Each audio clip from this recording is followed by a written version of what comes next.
খানকার কয়েকটা কারামত শুনছি ওনাদের মুখ থেকে।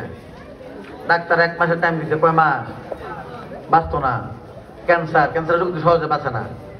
রেজবি মাওলা পানি পইরা তিনি জবান থেকে থুতু মুবারক দিতেন, পানি ফুটিয়ে দিতেন, কালাজিরা ভরাই দিতেন। 1 মাস কেড়ে ওই ব্যক্তি কয়েক বছর বাঁচে রয়েছে। জোরে কইতেন না? আল্লাহ রাসূলের নাম নিয়ে কোরআন হাদিস থেকে রিচার্জ করে কি জানি তিনি পড়াইয়া দিলেন। দেখা গেল ডাক্তারের মেয়াদ শেষ, তিনি জিন্দা রয়েছে। ওলি আল্লাহরা পারে কি পারে না? এই খানকার বাস্তব কারামত। ডায়াবেটিস রোগী আছে না? ডায়াবেটিস রোগীর জন্য মিষ্টি কি হালাল না হারাম? মানে নিষেধ নাকি? নিষেধ।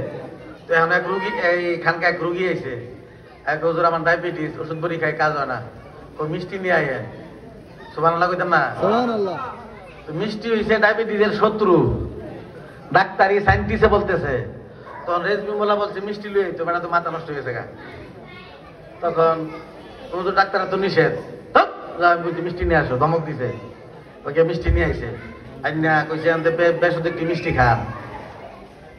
কত ডাক্তার তো নিষেধ, আমি তো মারা যাবো ডায়াবেটিস। কয়েকবার পড়ার পরে আবার ধমক দিছে, আপনি মিষ্টি খান। হুজুর অনেক কষ্টে মিষ্টি খাইছে, ডাক্তার তো নিষেধ করছে, জোর করে খাইছে। হ্যাঁ, আপনি ডায়াবেটিস পরীক্ষা করে আয়েন।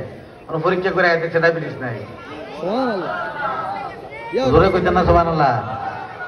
কারণ হাদিস শরীফে আছে কারামাতুল আউলিয়া হাক্কুন, আউলিয়া কেরামের কারামত সত্য কিনা? তো রেজবি মাওলাও সেই কারামত আপনাকে আমাকে দেখাইছে। এই গোরামারা কৃষ্ণনগরের কুতুবনগর বানাইছে, ঠিক কিনা? তো এই এলাকার দুস্থরাও সেই কুতুবনগরের মর্যাদা রাখা উচিত। জান দিয়ে হলেও রেজবি মাওলার প্রতিষ্ঠিত অমিত সুন্নতকে যদি ধরে রাখতে দুস্থরা পারে, বোঝা যাবে তারা মূলত রেজবি মাওলার দুস্থ। আর যদি ধরে রাখতে না পারে, দুস্থ নাম দিলে লাভ হবে।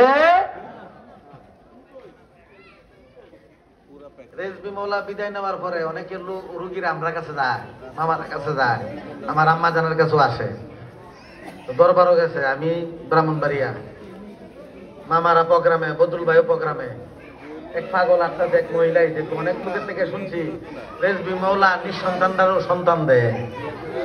আসলে দিছে কিনা? আমি শুনছি, আমি রেজবি দরবারের মুরিদ না, আমি ভক্ত। এক রেজবি মাওলা মুরিদ থেকে শুনছি যে আমার অনেক বছর হয়েছে, বিয়ে হয়েছে, সন্তান হচ্ছে না। রেজবি মাওলার কাছে আসছিলাম, উনি তো নাই।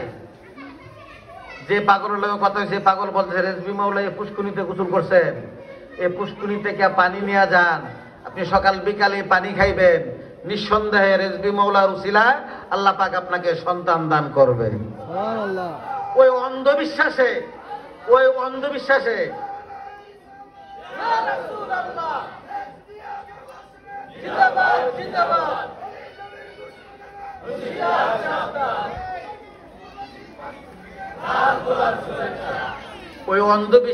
ওই মহিলা রেজবি মাওলার পুষ্কুনি থেকে পানি নিছে, বোতল বইরা পানি নিয়ে খাওয়ার পরে কিছুদিন পরে দেখা গেল ওই মহিলা গর্ভবতী হয়ে গেছে।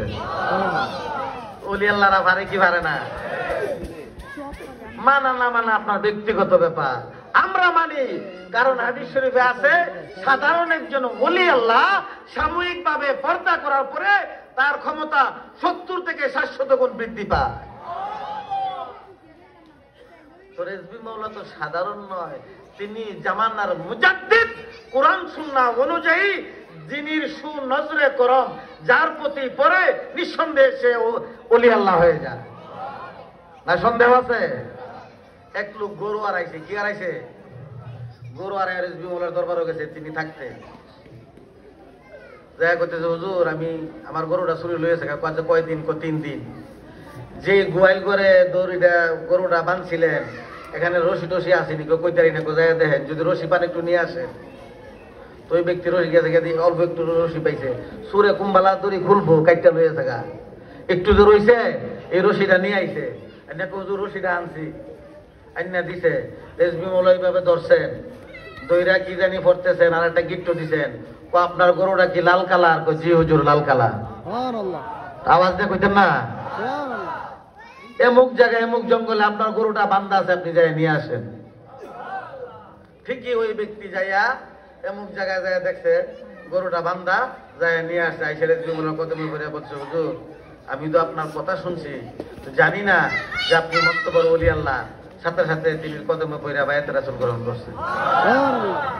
যে ব্যক্তি বায়াতে রাসূল গ্রহণ না কইরা ইন্তিকাল করবে, হাদিস শরীফে আছে মান লাহু শাইখ ফালাহু শয়তান, যে ব্যক্তি শাইখে কামেল ধরে নাই তার পীর হবে শয়তান। কেন? শয়তানকে আল্লাহ কবরে যাওয়ার ক্ষমতাও দিছে। দিছে কি দিছে না? যখন তিনটা প্রশ্ন করবে, 3 নাম্বার প্রশ্ন, মান হাজার রাজুল্লাহ হিসাবে ইনিকে, যিনি তোমার কবরে যদি নবীর প্রেম, বেলায়েতের প্রেম, কামেল পীর মুর্শিদের প্রেম আপনার অন্তরে না থাকবে, শয়তানরে দেখাইয়া দিবেন। শয়তানরে দেখাই দিলে আপনার স্থান কোথায় হবে? আওয়াজ দেন না কেন, কোথায় হবে?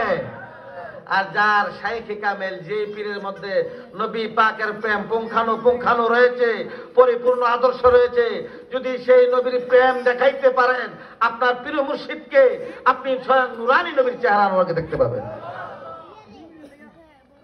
যদি কামেল পীর না ধরেন, এই যদি একজন কামেল পীর না ধরে ওই ব্যক্তিটা মারা যায়, মারা তো সবাই যাবে, যাবে কিনা?